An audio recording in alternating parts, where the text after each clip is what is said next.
All right, didn't realize this was going to take so long, so took a small break. Got myself something to drink. So, wizards. Finally. So this is a class I've kind of been waiting for because I am a really big fan of wizards. And I hope I can play Bladesinger again. Alright, let's have a look. Wizard. Class group mage, primary ability intelligence. Wizards are supreme magic users, defined by their careful and exhaustive study of magic's inner workings. Drawing on the subtle weave of magic that permeates the cosmos, wizards cast spells of explosive fire, arcane lightning, subtle deception, and spectacular transformations. Their magic conjures monsters from other planes of existence, glimpses the future, or turns slain foes into zombies. Woo! Their mightiest spells change one substance to another, call meteors down from the sky, or open portals to other worlds. Okay then. Beyond the sheer power of the spells they cast, though, wizards share an approach to magic that is scholarly and exacting. Wizards understand magic at a fundamental level, giving them a precise mastery of their spells. They examine the theoretical underpinnings of magic, particularly the categorization of spells into schools of magic, and use those foundations to alter their spells and even craft entirely new ones. Renowned wizards such as Bigby, Tasha, Mordenkainen, Yolanda, and many more invented iconic spells now used across the multiverse. Wizards' lives are seldom mundane. The closest a wizard is likely to come to an ordinary life is working as a sage or a lecturer in a library or a university, teaching others the secrets of the multiverse. Other wizards sell their services as diviners, serve in military forces, or pursue lives of crime or domination. Okay? But the lure of knowledge and power calls even the most unadventurous wizards out of the safety of their libraries and laboratories into crumbling ruin and lost cities.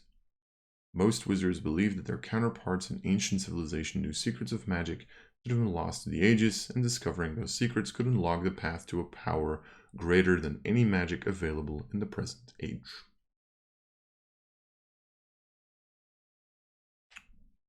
Okay.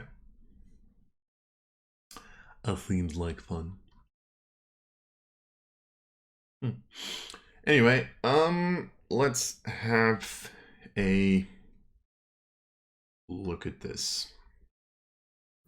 So what changed, do we think? Wizard. Spellcasting and Wizard Spellbook. Arcane Recovery has been moved to 2. Okay.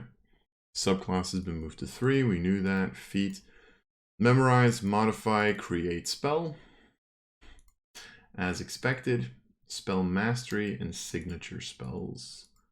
I think that's really it, right? Because otherwise it was just ability score improvements and arcane traditions, and then spell mastery and signature spells are like the capstone abilities. I think spell slot wise nothing really changed. Oh. Cantrip wise. Oh yeah, cantrip wise is exactly the same. So, I mean, not much there, which I did expect to an extent. Alright, cool. Alright. Wizard updates. Not that much. Spellcasting now allows you to use Spellbook as a spellcasting focus. Sure. Wizard Spellbook is a new first level feature which consolidates spellbook rules in one place and gives you Scribe Spell. Sure. Academic is a new second level feature. Oh, I didn't even see Academic here. Whoops. Arcane Remove Recovery from 1 to 5. Memorize Spell, Modify Spell, Create Spell, Spell Mastery, Signature Spells, and Epic Boons. Yeah, so everything we really said other than that. So not really a lot of changes wizard-wise, it seems. Which, I mean, I don't have an issue with. Following lists. Let's see. So 1d6, that's still the same. Still Intelligence Wisdom, which I think it's always been. Yep. Arcana, History, Insight, Investigation, Medicine, Religion, Simple Weapons, which again, originally it was daggers, darts, slings, quarterstaffs, and light crossbows. Now they've just changed it to simple weapons, which means technically you can play a wizard with a short bow, which is weird.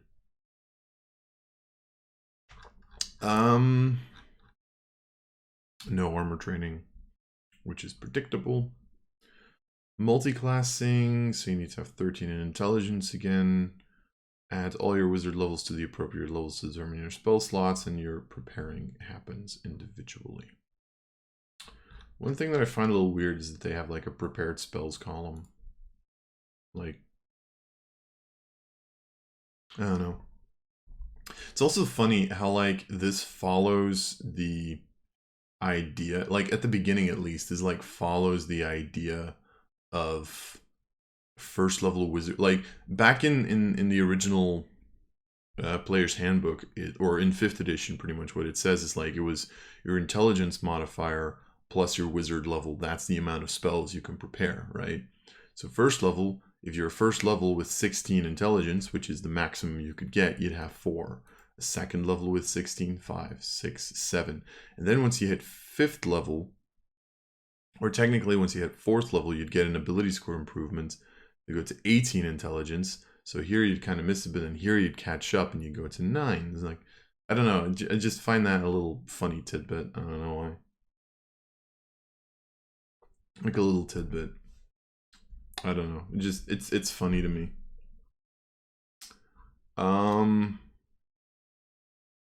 Alright, so wizard class features. As a student of the arcane magic, you've learned to cast spells. Sure. You get 3 cantrips. We already knew that. Spell slots, which has been shown. Regain all expended spell slots when you finish a long rest. Prepare the list of spells of first level and higher that are available for you to cast with this feature. To do so, choose 4 spells from your spellbook at 4th level. Must be from a chosen spell for which you have spell slots. Number of spells on your list increases, you gain wizard levels, so that's what we expected. If another wizard feature gives spells that you know already have prepared, those don't count against the spells you have prepared with the spellcasting feature. Sure. Changing your prepared spells. Whenever you finish a long rest, you can change your lists. So that's still the same.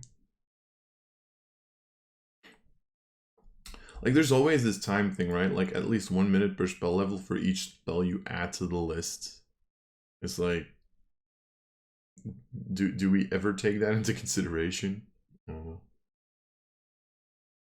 You can use your spellbook as a spellcasting. I've always found it weird that you weren't able to use your spellbook as your spellcasting focus. Although, to be fair, they could disarm you and you'd lose your spellbook, so. Your wizard apprenticeship culminated into a creation of a unique book, your spellbook. It's a tiny object that weighs 3 pounds and contains 100 pages, each of which can hold a spell. But every single time you have another spell that gets added to it, it just creates a new page, because that was actually a thing in Scribe, which is funny.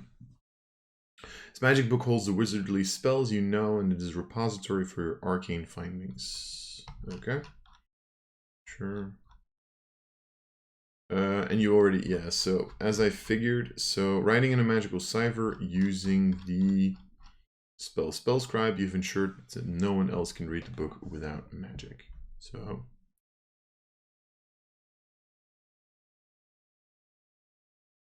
it starts with the following spells: spell scribe and 6 other first levels. So you start with scribe spell plus 6, which is always a thing.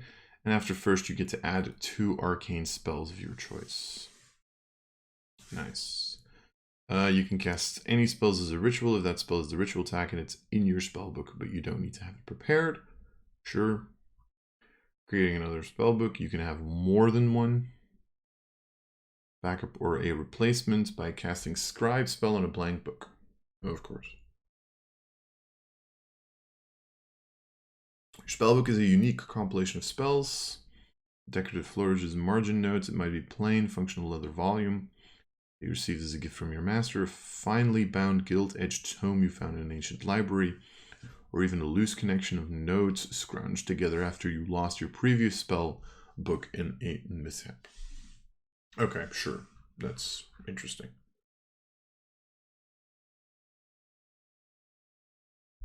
Your time as a scholar has equipped you to recall a broad range of lore. When you take the study action, you have advantage on any intelligence check you make as part of that action. So you just get advantage on like lore, like on recalling lore. Because I think that's what study was, right?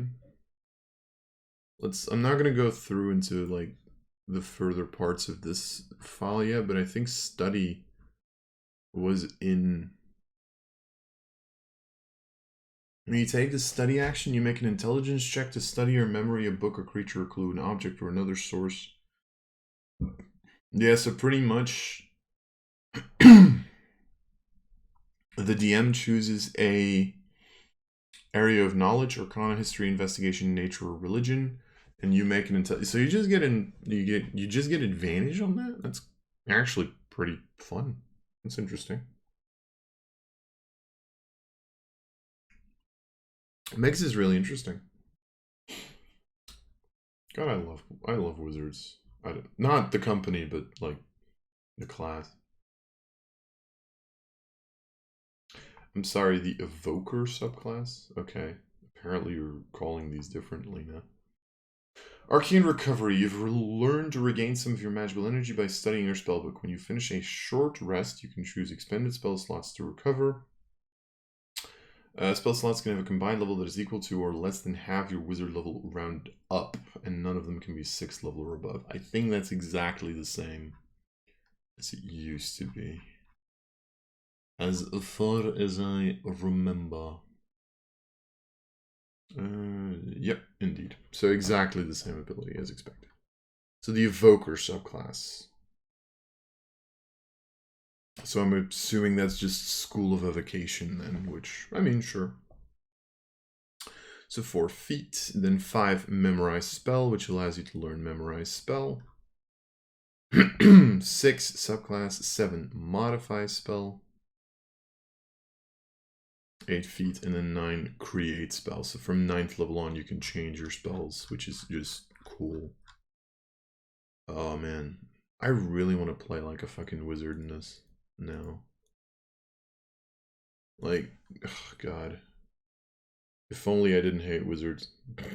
Like, the company, not the class. This is getting to be a really weird conversation. Subclass feat, subclass spell mastery.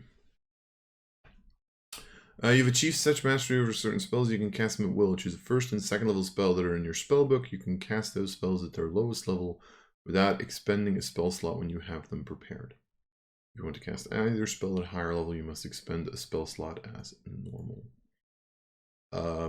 Shield and suggestion. There's so many fun spells you can do that with.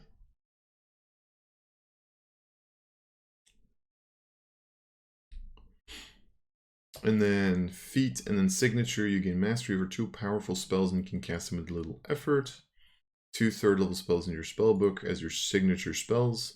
Always have them prepared, which doesn't count against your total preparation, I assume. You can cast each of them once at 3rd level without expending a spell slot. I think that's literally, like, those two are literally the same. They're just at a lower level now.